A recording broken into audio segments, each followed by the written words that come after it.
Kiramani ntabwo yananze muri Tatayime.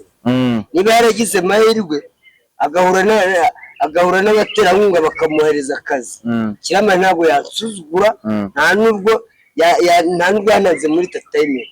Kiramani twashutinganye muri Bava, dushutinga muri Covid, muri Bava kure, yari ya Bishop, filime yari ya Bishop. Kiramani kuva icyo gihe hari umuntu buriya mutajya muhuza amaraso, hari umuntu mutajya mwumvikana. Kiramani twakitinze turi abasirikare, ashaka kunyemeraho kandi ngende umusirikare nyawe, ntabwo meze nkaho wambara imyenda n'imbunda yigeza ariko sha warakize sha. Ni ukuvuga ngo yewe Kiramani rwose ni wa muntu tudahuza na gato, kuva twashutingana muri Bava kure abona afite confidence, ari over confidence, ntabwo dushobora guhuza. Ntabwo mugeze muhuza na gato? Nta na gato kabisa. N'ubu numvaga niba uri n'umuyobozi wanjye, uri umuyobozi wanjye, ariko dukorane, apana gushyiramo over confidence mu tuzgura ko twese turakeneranye.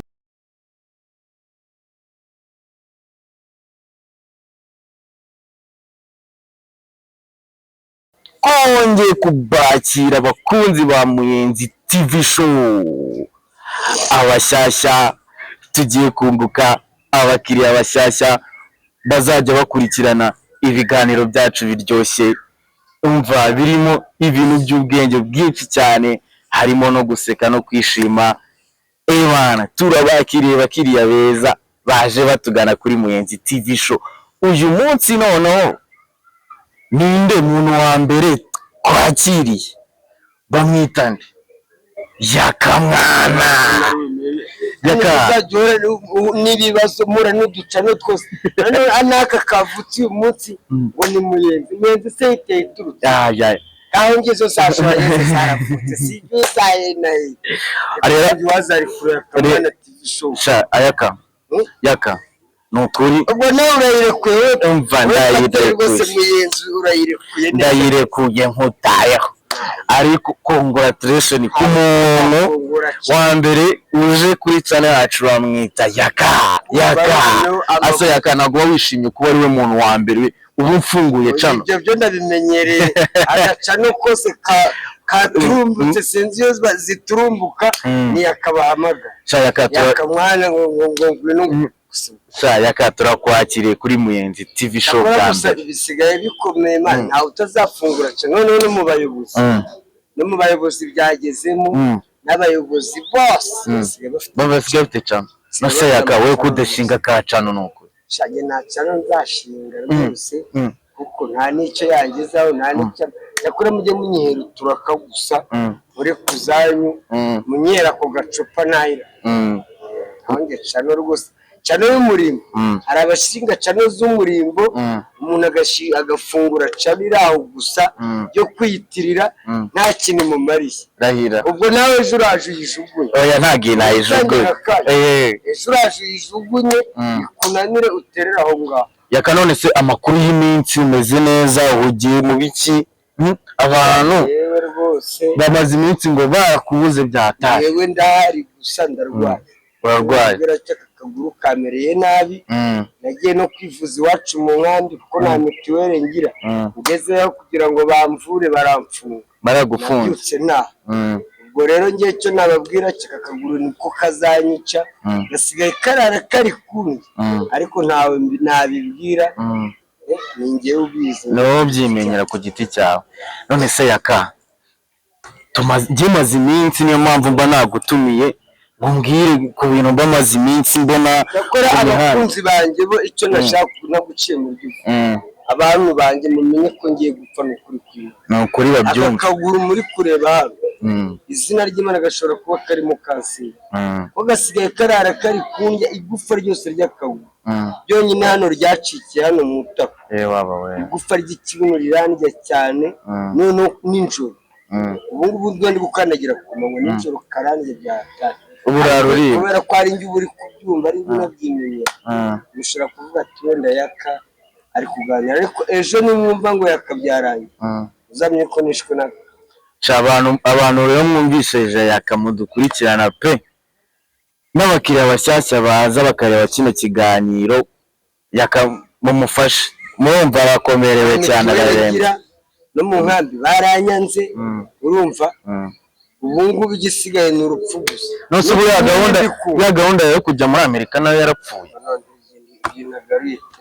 nikubwira no mu nkambi banze kumvura ngo bazanjyana muri Amerika ubwo se abantu banga kumvura ndi impunzi urumva abantu banjyana muri Amerika koko mba bariyosije ntongere no kwiga ariko yaka ibyo narabyibagiwe mba bariyosije mba mbona ikintu kiba kibitera urumva baba bakubona kuri YouTube channel impamvu mugiye kubaza kino kibazo nuko ari ahantu nimba ari content uba wakoze nimba ari ko byagenze bakubona uri wagiye ngo mu ndaya ngo wagiye kugura indaya ari na video maze iminsi mbona zisicikana urwana na nzovu muri Sodoma ngo muri gupfa ngo indaya ibintu nk'ibyo babona bavuga ati buriya yarakize nta kintu zakumumarira ziriya ni content tuba twateguye content zacu kugira ngo tubone iki views umuntu waduhaye akazi niwe wateguye content turabizinge na nzovu haca n'utugi nayo mugira umuntu waduhamagaye rero ni utegura content tukayagira buriya narabirebaga mwabonye nzovu ari kumwe n'indaya yabuze yo kwishyura haza nkamwishyurira indaya ni content yari yateguwe ko hari abantu bajya mu ndaya ugasanga umuntu agiye mu ndaya akabura yo kwishyura harimo n'inyigisho ku bantu mukunda indangamirwa mujya mu ndangamirwa rwose hariya tuba turigisha aho ubundi yewe rwose ntagisere mu ngeza igisigaye cyakora nzagaruka mu nkamba ari ukunkinga nzagaruka babazaniye intumbi yanjye mwanze kumvura USA mwarayihagaritse nzagaruka mushyingura birangiye kandi ningira amahirwe y'umwaka nkawurangiza uriya wundi we ntabwo nzabura shaya kabamura nta kintu uzaba ibibazo byose bibayeho kugira babikemure ni wowe ukizi wenyine oya nta kintu waba reka nkubwiye ufite abafana benshi kandi ufite abafana bakumva ufite n'abantu bagukunda wowe ntuzagira ikibazo ntabwo ari nawe wa mbere baba bajyanye kuvuza igisigaye n'ubu oya ntabwo wapfa yaka kuri kw'Imana ngiye nsigaye mbona nta myaka ibiri mfite kuri iyi ngira amahirwe y'umwurangiza uriya wundi ntabwo nzagiza n'umupaka oya uzayirangiza ahubwo ni icumi ahubwo se reka njyewe mubwire ikintu cyaba cyiza yaka wajya mu rusengero ugasenga ugasaba Imana ikagukiza Imana irakuza ariko ntabwo wajya kuyisenga ibyo yakuze yarabikoze niba inandambiwe nkaba ngeze igihe yumva ko indambiwe ni impamagare mico oya ntago wansiga kuri ino mihanda yaka oya none se wowe ubu se ko tutazanye ko buri wese afite igihe cye ndamutse ncomotse imbere yawe abandi se nibacomoka baradusiga cyane nanjye rero ndamutse ncomotse nawe kugenda nyine gusa nizambabarire gusa nabo nahemukiye wa mugani wawe wa Valentine nabona ugiriye nabi ko njye nta myaka ibiri nsigaje kuri icyo cyo ndakizi neza kumuntu kakagura uburyo gasigaye kandi ukuri ko Imana asigaye mbona nta myaka ibiri mfite none se yaka kangiye nkubaza ikindi kibazo cy'amatsiko nyine nawe uri umwana wo kuri no mihanda reka naye nkubaza ibibazo by'abantu bo kuri no mihanda mu minsi ishize hari saga zari zarabaye ndabizi ntabwo wabiyoberwa z'abakobwa basigaye biyandarika bakaryamana bahuje ibitsina amafoto yabo ntibatinye no kuyashyira hanze nyine baryamanye bahuje ibitsina ugasanga nyine amafoto babifasha amavideo bohereje abo bagabo babo baba hanze b'abadiaspora bashwana n'abadiaspora amafoto yabo bakayashyira hanze ni iki wababwira abo bakobwa bateye batyo ibyo nta kintu nabibabwiraho nta nama nabagira nta wanu wahanutse ibyo ni ibyabo buri wese n'ibibazo bye kuva njye wese aba bakobwa urumva yabwira umukobwa utinyuka ibyo bintu ukamubwira ngo bireke na Ribu yarabananiwe ntibizashobora ko Ribu yananiwe ba Jackie n'abandi ntibizajya kubiramo ko nabonye ariko na Jackie mwashwanye cyane akajya gukora ubukwe ngo na Jackie agiye gukora ubukwe mani shimwe bagiye gukora ubukwe wenda akava mw'iyi mihanda akoze ubukwe kabisa byaba ari sawa rwose yagasiga ku murongo wa mushiki wacu kabisa turamushyira. nawe nabonaga ahantu wamugiriye inama, nabona inama wamugiriye, niyo mpamvu nayo mbwiye ngo ugire inama abandi bakobwa ko wagira inama Jackie twabonye yarahindutse agiye gukora ubukwe. Wasanga ari no kubeshya ajya yesha bamugiriye inama kandi bamugiriye inama akavamo akaza akajya kuri ba excellage akajya kuri channel zitandukanye ngo mumbabarire ngo nawe ngewe ngo rwose mumbabarire. Yasabye imbabazi ku mugaragaro, hashize iminsi 2 se ntiyabisubiyemo akongera akambara ubusa, postinga amafoto yambaye ubusa, ariko yarahindutse. Byaranga kubona umuntu avuga ngo yahindutse, ibyo rwose ntabwo byantera ubwoba kubona n'ejo yongeye akagaruka muri mwe. Ariko nawe twizere ko uburwayi bwawe nawe bwatumye uva ku nzoga n'indaya. Nizere ko utakigura indaya, utakinywa na byeri. Njye sinjya ku ruhande, ikintu na kimwe cyane ni inzoga, ariko indangamirwa zo sinaziyemukira. Kimara amafaranga rwose uracyarara muri Sodoma.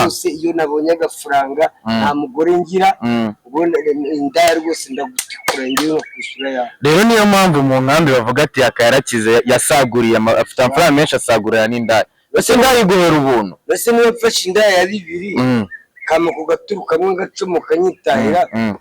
Ako yakugiye ubika ibyo 2 ugura indaya havamo mituweli gura 10 na bingahe na 2. Ibyo ni ibintu bya dance nta birenze. Asugu uzakira gute yaka uri mu ndaya ko nizwe n'iki se? Indaya nizo zandashika kagu ngende ko mfite kanseri muri ayo kagu. Arimo kanseri usamura rero hakiri kare kuko ejo nzapfa mbisige. Kundi yari kanseri ndangamirwa nzasanga. Ugomba kurya ibyana paka upfuye. Kurya indangamirwa mu gihe nabonye dukeya nanjye nkumva ukuntu Yesu agira neza. Asugo uramutse urwaye kuguru akazamo sida byagenda bite. Indangamirwa mu gihe nyiri hano kuko ejo nzapfa, ngene kubye ko nsigaje igihe gito.